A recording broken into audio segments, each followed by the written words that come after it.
어제까지 멀쩡하던 이웃집 할머니가 밥만 먹고 욕실 들어갔다가 다시는 나오지 못했습니다. 단 하나, 평소처럼 했던 행동이었는데 말이죠. 식사 후 20분, 생명을 가르는 시간입니다. 50년 넘게 응급실을 지켜본 80세 의사, 그가 직접 말합니다. 식사 후 20분, 절대 하지 마세요. 지금 이 순간에도 누군가는 이 실수로 응급실에 실려갑니다. 당신의 10년을 바꿀 단 하나의 정보. 지금 이 영상을 끝까지 보시면 당신도, 당신의 가족도 지킬 수 있습니다. 건강한 노후는 거창한 게 아닙니다. 식사 후 20분. 어떻게 보내느냐에 달렸습니다. 지금부터 알려드릴게요. 여러분 안녕하세요. 노후 철학 채널에 오신 것을 환영합니다. 오늘도 여러분의 건강한 노후를 위한 소중한 정보를 전해드리려고 합니다. 아직 구독하지 않으셨다면 지금 바로 구독과 좋아요 부탁드립니다. 알림 설정도 해두시면 매주 올라오는 건강 정보를 놓치지 않으실 수 있습니다. 제 이름은 김정훈입니다. 저는 40년 동안 노인 건강관리사로 일해왔고, 현재는 노인건강연구소에서 건강한 노후를 위한 생활 습관을 연구하고 있습니다. 특히 식습관과 식후 행동이 노년의 건강에 얼마나 큰 영향을 미치는지 오랫동안 연구해왔죠. 저는 현장에서 수많은 어르신들의 삶과 죽음을 지켜봐왔고, 그 경험을 바탕으로 오늘 이 중요한 정보를 여러분과 나누고자 합니다. 오늘은 제가 직접 목격했던 충격적인 사례들과 함께 80세 현역 의사 선생님께서 50년 의사 생활 중 가장 많이 보셨다는 식후 사망 사례에 대해 말씀드리려고 합니다.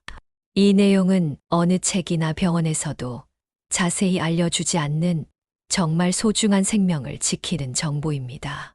첫 번째 이야기는 제 이웃에 사시던 박할머니 이야기입니다. 78세의 박할머니는 늘 건강하셨습니다. 고혈압은 있으셨지만 약을 잘 챙겨 드시고 매일 아침 공원을 산책하실 정도로 활기차셨죠. 실제로 동네에서 저 나이에 저렇게 건강할 수 있을까 하고 다들 부러워할 정도였습니다.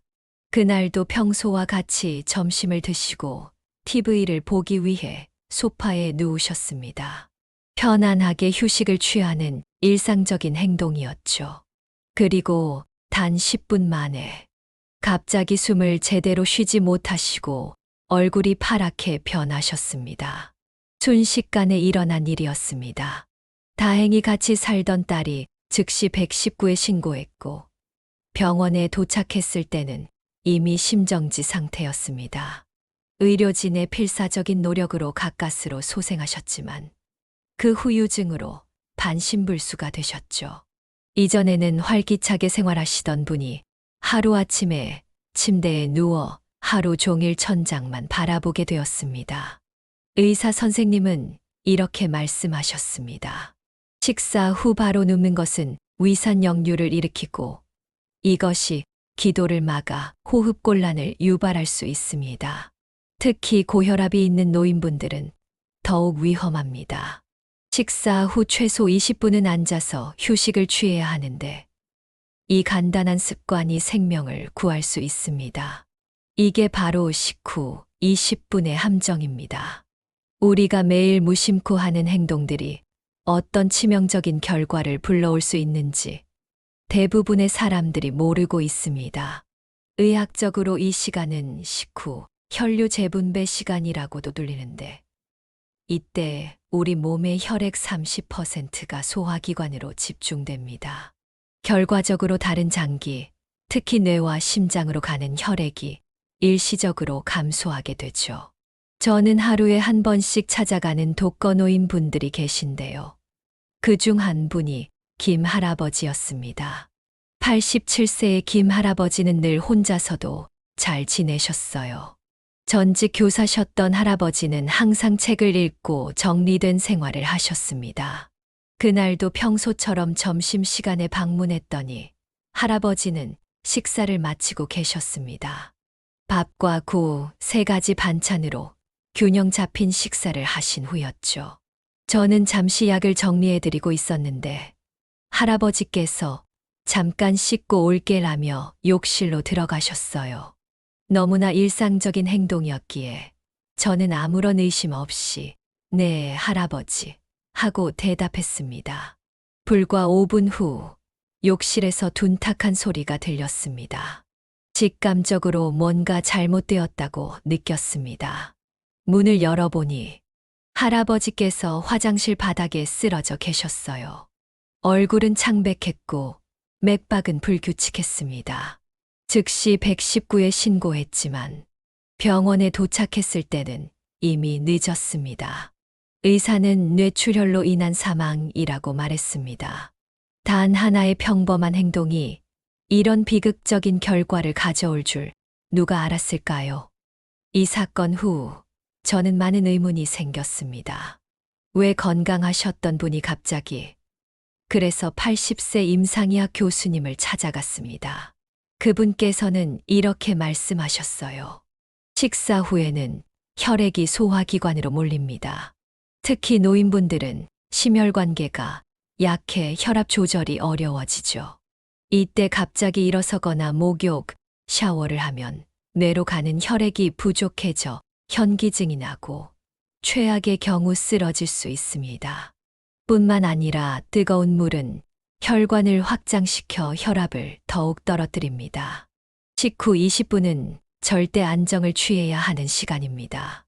교수님께서는 50년간의 의사 생활 중 가장 많이 본 응급 환자가 바로 식후 활동으로 인한 사고라고 하셨어요. 무엇보다 충격적인 건 이런 사고의 80% 이상이 예방 가능했다는 점입니다. 단지 식사 후 20분만 주의했다면 많은 생명을 구할 수 있었다는 겁니다. 사람들은 약 복용법이나 정기 검진의 중요성은 알지만 가장 기본적인 식후 행동 수칙은 잘 모릅니다. 이것이 의료계의 가장 큰 실패 중 하나입니다. 교수님의 이 말에 저는 깊이 공감했습니다. 이제 여러분께 식사 후 절대 하지 말아야 할 3가지 행동에 대해 자세히 말씀드리겠습니다. 첫째, 절대 눕지 마세요. 식사 후 바로 눕는 것은 위산 역류를 일으켜 식도염, 역류성 질환을 악화시킬 뿐 아니라 심한 경우 위산이 기도로 들어가 질식을 유발할 수 있습니다. 특히 고혈압, 당뇨 환자는 더욱 위험합니다. 저희 연구소 데이터에 따르면 식후 바로 눕는 습관이 있는 노인분들은 그렇지 않은 분들보다 위식도, 역류성 질환 발생률이 3배 높았습니다. TV를 보고 싶으시다면 반드시 등받이가 있는 의자에 바른 자세로 앉아서 시청하세요. 식후 20분만 바르게 앉아 있다가 그 후에 눕는 것과 바로 눕는 것의 차이는 생명과 직결될 수 있습니다. 둘째, 욕실에 들어가지 마세요. 앞서 말씀드린 김 할아버지처럼 식후에는 뜨거운 물에 몸을 담그거나 샤워를 하는 것이 매우 위험합니다. 혈액이 소화기관에 몰려있는 상태에서 뜨거운 물은 혈관을 확장시켜 혈압을 급격히 떨어뜨릴 수 있습니다. 이는 실신, 낙상, 심지어 뇌출혈까지 일으킬 수 있어요. 특히 고령자는 체온 조절 능력과 자율신경계 반응이 둔화되어 있어 더욱 위험합니다. 식사 후 목욕이나 샤워는 적어도 30분 이상 기다린 후에 하는 것이 안전합니다. 그리고 반드시 미지근한 물을 사용하세요. 너무 뜨거운 물은 심장에 무리를 줍니다. 셋째, 등산이나 격렬한 운동은 절대 금물입니다. 제 지인 중 한 분은 점심 식사 후 곧바로 산행을 하다가 갑자기 심장마비로 쓰러지셨습니다. 평소 건강하셨고 주 3회 등산을 할 정도로 활동적인 분이었는데도 말이죠. 다행히 주변에 있던 등산객들의 도움으로 목숨을 구했지만 의사는 식후 바로 등산한 것이 원인이라고 진단했습니다. 식사 후에는 소화를 위해 혈액이 위장으로 집중되는데 이때 격렬한 운동을 하면 근육과 심장에도 많은 혈액이 필요해 심장에 큰 부담을 줍니다. 전문가들은 식사 후 최소 1시간은 격렬한 운동을 피하고 노인의 경우 1시간 30분까지 기다리는 것이 좋다고 권장합니다. 이런 사례들이 특별한 경우라고 생각하실 수도 있지만 통계에 따르면 65세 이상 노인의 가정 내 사고 중 30%가 식사 후 20분 이내에 발생한다고 합니다. 그만큼 이 시간이 중요하다는 뜻이죠. 미국 노인의학회의 연구에 따르면 식후 안전 수칙을 지킨 노인 그룹은 그렇지 않은 그룹보다 응급실 방문율이 45% 낮았다고 합니다. 또 하나 충격적인 사실은 병원에서조차 이런 정보를 자세히 알려주지 않는다는 점입니다. 왜 그럴까요? 교수님께서는 대부분의 의료진들이 치료에만 집중하고 일상생활에서의 예방법을 상세히 설명할 시간이 부족하기 때문이라고 말씀하셨습니다. 또한 너무 기본적인 내용이라 의사들이 당연히 환자가 알고 있을 거라고 생각하는 경우도 많다고 덧붙이셨습니다. 그렇다면 식사 후 20분 우리는 어떻게 보내야 할까요? 앉아서 가볍게 대화를 나누거나 천천히 물 한 잔을 마시는 것이 좋습니다. 또는 의자에 바른 자세로 앉아 깊은 호흡을 하는 것도 도움이 됩니다. 중요한 것은 혈액순환이 자연스럽게 이루어질 수 있도록 편안한 자세를 유지하는 것입니다. 그리고 식사량도 중요합니다. 과식을 하면 소화기관에 더 많은 혈액이 몰리게 되므로 적당량을 천천히 먹는 습관을 들이는 것이 좋습니다. 제가 연구소에서 만난 김할머니 이야기를 들려드릴게요. 76세의 김할머니는 10년 넘게 위장병으로 고생하셨습니다. 식사 후에는 항상 속이 쓰리고 더부룩했죠. 병원에서 약을 다 먹어도 별 효과가 없었다고 합니다. 여러 대형 병원을 다니며 내시경도 여러 번 받았지만 뚜렷한 원인을 찾지 못했고 그저 위장 기능이 약해졌다는 말만 들었다고 해요. 그런데 김할머니가 우연히 저희 연구소의 식후 건강 프로그램에 참여하게 되었어요. 저는 할머니께 단 한 가지만 바꿔보자고 제안했습니다. 바로 식사 후 20분간 똑바로 앉아서 지내는 것이었죠. TV도 보지 말고 스마트폰도 보지 말고 그저 등받이 있는 의자에 바른 자세로 앉아 천천히 숨을 쉬는 거였어요. 특히 배에 힘을 빼고 척추를 곧게 펴서 위장이 압박받지 않도록 하는 것이 중요했습니다. 처음에는 할머니가 그런 게 무슨 소용이 있겠냐며 의심하셨어요. 약도 효과 없는데 앉아만 있다고 뭐가 달라지겠어요? 라고 말씀하셨죠. 하지만 단 일주일 만에 변화가 생겼습니다. 식후 속쓰림이 줄어든 거예요. 한 달 후에는 10년 넘게 달고 살던 위장약을 끊을 수 있었습니다. 단순히 자세 하나 바꿨을 뿐인데 이렇게 달라질 줄 몰랐어요. 앉아있는 20분이 제 인생을 바꿨네요. 아침에 일어나면 더 이상 속이 아프지 않아요. 이제는 손녀와 함께 공원도 갈 수 있게 되었어요. 김 할머니의 사례는 특별한 게 아닙니다.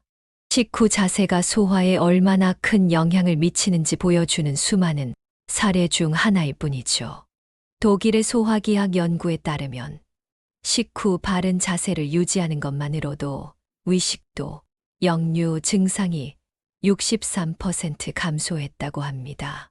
그렇다면 식사 후 20분 가장 이상적인 시간 보내기는 무엇일까요? 제가 현장에서 확인한 효과적인 방법들을 소개해 드리겠습니다. 첫째, 물 한 잔을 천천히 마셔보세요. 식사 후 바로 마시는 물 한 잔은 소화를 돕고 음식물이 위장을 통과하는 것을 촉진합니다. 다만 너무 찬 물은 피하고 미지근한 물이 좋습니다. 얼음물은 소화 효소의 활동을 저하시킬 수 있어요. 그리고 물은 한 번에 많이 마시지 말고 조금씩 천천히 마시는 것이 좋습니다. 식사 직후 200m 정도가 적당합니다. 둘째, 가족이나 친구와 대화를 나눠보세요. 대화는 스트레스를 줄이고 긴장을 풀어줍니다. 스트레스가 줄어들면 소화효소 분비가 원활해져 소화불량을 예방할 수 있죠. 심리학 연구에 따르면 식사 중이나 식후에 긍정적인 대화를 나누는 것만으로도 소화 호르몬 분비가 촉진된다고 합니다. 혼자 계시다면 좋아하는 음악을 조용히 틀어놓는 것도 도움이 됩니다. 셋째, 식사 10분에서 15분이 지나면 천천히 걸어보세요. 가벼운 산책은 혈당 수치를 안정시키고 소화를 촉진합니다. 다만 격렬한 움직임은 피하고 편안한 속도로 걷는 것이 중요합니다. 앉아서 20분을 보낸 후에 515분에서 10분 정도 집 주변을 산책하는 것이 이상적입니다. 특히 당뇨가 있으신 분들에게는 이 방법이 매우 효과적입니다. 실제로 일본의 한 연구에 따르면 식후 15분간 가벼운 산책을 한 노인들은 그렇지 않은 노인들보다 소화불량 증상이 40% 감소했다고 합니다. 또한 제2형 당뇨병 환자들의 식후 혈당 수치도 크게 안정되었죠. 일본 나고야 대학의 연구진은 식후 가벼운 활동은 인슐린 저항성을 감소시키고 혈당 관리에 효과적이라고 발표했습니다. 저는 이런 작은 습관이 모여 건강한 노후를 만든다고 믿습니다. 건강은 대형 병원이나 비싼 약이 아니라 바로 이런 작은 시간을 어떻게 쓰느냐에 달려 있습니다. 일상 속 사소한 습관이 수십 년 후의 건강을 결정짓는 것이죠. 계절에 따라서도 식후 주의사항이 달라진다는 사실 알고 계셨나요? 이것은 많은 사람들이 놓치는 중요한 부분입니다. 여름철, 에어컨 바람을 식사 직후에 쐬는 것은 매우 위험합니다. 찬 바람은 혈관을 급격히 수축시켜 심장에 부담을 줄 수 있어요. 특히 노인분들은 체온 조절 능력이 떨어져 더욱 위험합니다. 식사 후 20분은 에어컨 바람이 직접 닿지 않는 곳에 계시는 것이 좋습니다. 저희 연구소의 한 참여자는 여름철 식당에서 식사 후 에어컨 바람을 쐬다가 심한 복통을 경험했습니다. 이는 갑작스러운 체온 변화로 인한 위경련이었습니다. 여름철에는 식사 후 실내 온도를 급격히 낮추지 말고 선풍기보다는 자연 환기를 택하는 것이 좋습니다. 반대로 겨울철에는 식사 후 바로 밖으로 나가는 것을 피해야 합니다. 따뜻한 실내에서 식사를 하고 갑자기 찬 공기에 노출되면 혈관이 급격히 수축해 혈압이 상승할 수 있습니다. 이는 심근경색이나 뇌졸중의 위험을 높입니다. 겨울철 식사 후 외출이 불가피하다면 목도리나 마스크로 입과 코를 보호하고 충분히 따뜻한 옷을 입어야 합니다. 또한 실내와 실외의 온도 차이를 줄이기 위해 외출 전 10분 정도는 약간 선선한 공간에서 적응하는 시간을 가지세요. 가을철과 봄철에는 일교차가 크기 때문에 식사 후 체온 관리에 특히 신경 써야 합니다. 식사 후에는 얇은 옷을 여러 겹 입어 체온을 일정하게 유지하는 것이 좋습니다. 체온이 급격히 변화하면 혈관이 갑자기 수축하거나 확장되어 혈압 변동이 생길 수 있습니다. 외식할 때도 주의해야 할 점이 있습니다. 식당은 보통 실내 온도가 낮고 의자가 불편한 경우가 많아요. 식사 후 바로 밖으로 나가기보다는 10분에서 15분 정도 식당 안에서 편안히 앉아 대화를 나누다 가는 것이 좋습니다. 그리고 가능하다면 식사 후 바로 대중교통을 이용하기보다는 잠시 주변을 산책한 후 이동하는 것이 좋아요. 저는 외식 시 이런 조언을 드립니다. 첫째, 식당 좌석을 선택할 때 에어컨 바람이 직접 닿지 않는 자리를 선택하세요. 둘째, 식사를 마친 후 바로 계산하고 나가지 말고 최소 10분은 더 앉아 있으세요. 셋째, 식후 바로 차가운 디저트를 먹는 것도 피하는 것이 좋습니다. 특히 빙수나 아이스크림은 위장에 급격한 온도 변화를 일으켜 소화불량을 유발할 수 있습니다. 이런 작은 습관들이 홀로 사는 어르신들의 건강과 안전을 지키는 든든한 방패가 됩니다. 식사 후 20분. 이 짧지만 소중한 시간을 어떻게 보내느냐에 따라 삶의 질이 달라질 수 있습니다. 오늘 배운 내용을 가족, 이웃, 특히 혼자 사시는 부모님께도 꼭 전해주세요. 당신의 따뜻한 한마디가 소중한 생명을 지킬 수 있습니다. 이 영상이 도움이 되셨다면 구독과 좋아요, 알림 설정 부탁드립니다. 그리고 꼭 주위 분들에게 공유해 주세요. 당신의 작은 실천이 누군가에게는 큰 선물이 될 수 있습니다. 마지막으로 댓글로 남겨주세요. 오늘 식사에서 마지막으로 드신 메뉴는 무엇이었나요? 건강한 식사 이야기를 함께 나눠보면 좋겠습니다. 감사합니다. 건강한 하루 보내세요.